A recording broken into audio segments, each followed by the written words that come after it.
大家好. Today, we are going to be exploring the Chinese phrases for foreigners. So you may have heard the term Lao Wai, or you have heard Yángrén, or even Gwai Lou in Cantonese. These are all phrases directed at foreigners. So today we're going to break them down. Are they insulting? Are they not insulting? Are we all going to be happy by the end and make friends? I hope so, so stay tuned. But before we start talking about foreign things, we need to hop into our time machine and travel back to when China was truly 中国, the Middle Kingdom. For thousands of years, Chinese civilization saw itself as the center of the world. And this wasn't just their ego talking.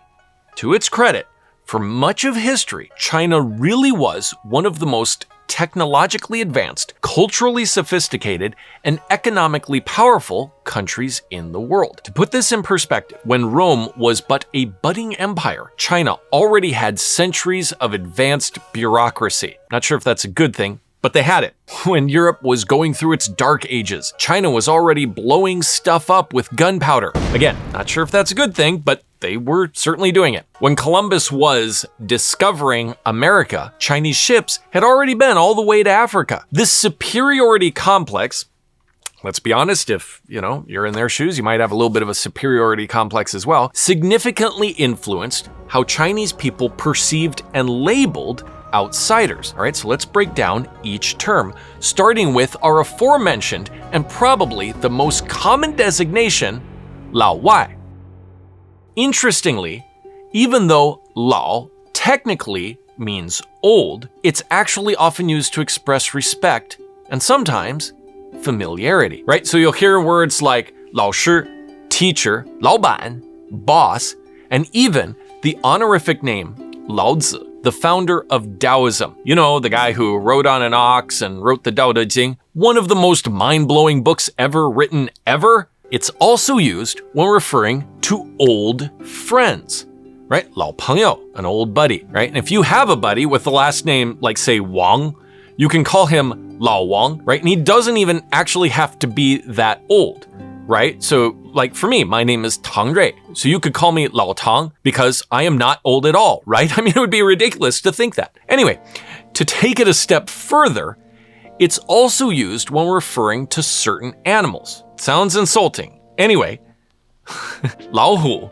means tiger. 虎 means tiger. 老鼠 means a mouse, right? Friendly mouse, like Mickey. It's a very flexible word. As for why, it simply means outside. So when you combine them, 老外, literally this translates to old outsider. But as you've seen already, there's no need to take it literally. In practice, it means something more like familiar outsider. The term became popular in the 1980s as China had been closed off for decades and began to open up economically. It's generally considered an informal and friendly term. Think of it as something like calling somebody mate or buddy, right? Old buddy, old friend, right? Something like that.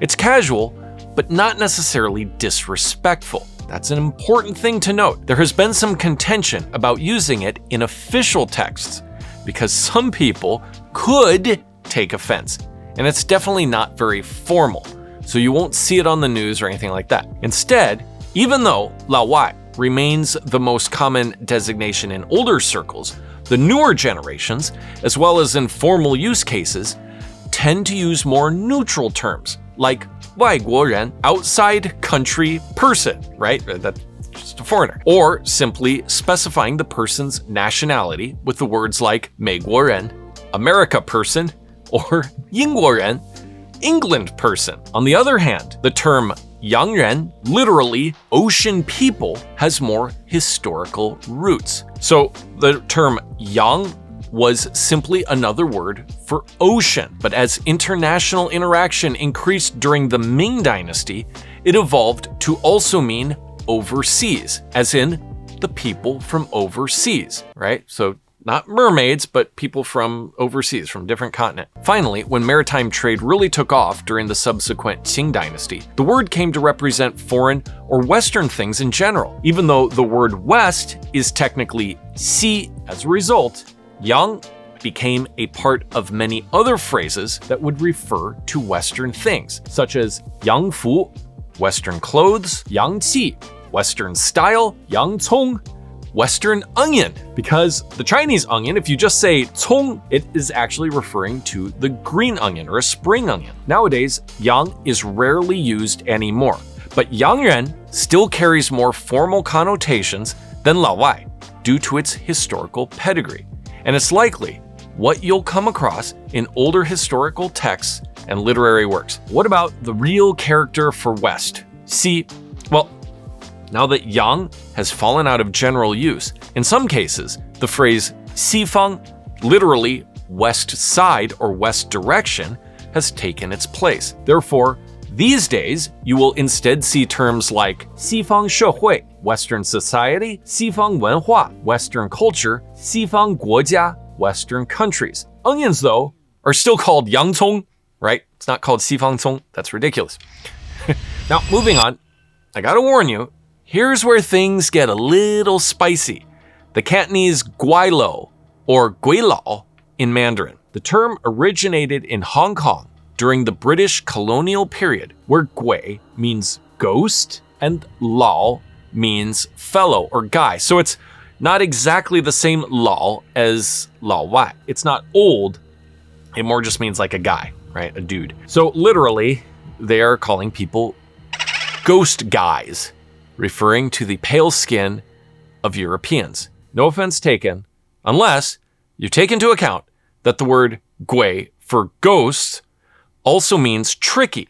So it's either ghost guy or tricky guy. From the 1950s to the 1970s, it did carry some condescending connotations. Really, you think so? Also, partly because Hong Kongers have a habit of coming up with snarky slang for everybody, including their own friends and family. It's like you and your buddies, and you come up with a name that's maybe not especially nice, but it's because, you know, you're friends. You do that.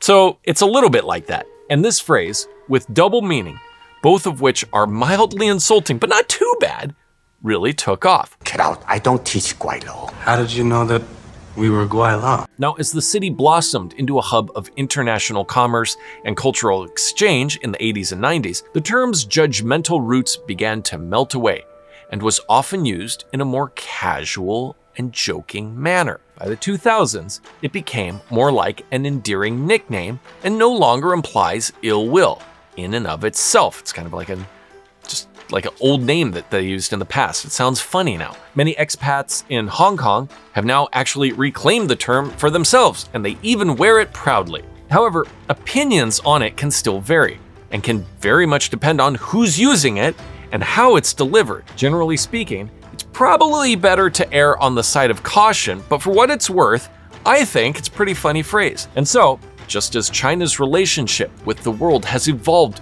from being a nation in isolation to a global powerhouse, these names have mirrored that evolution as well. By understanding the origins of terms like these, we can better appreciate the complex history of China's interactions with the world and how every language reflects individual cultural attitudes, whether it be Chinese, English, or otherwise. Remember, language is always evolving, and today's terms might be tomorrow's history. What matters most is the intent behind our words and our willingness to understand each other. Whether you identify as Wai Guo Ren, Lao Wai, Yángrén, or Gwai Lou, awareness of historical and cultural context can help us bridge cultural chasms and alleviate mutual misunderstandings. So, have you had any amusing run-ins involving these terms? What do you think about their usage today? Tell me your stories and onions in the comments below, and until next time, 再见!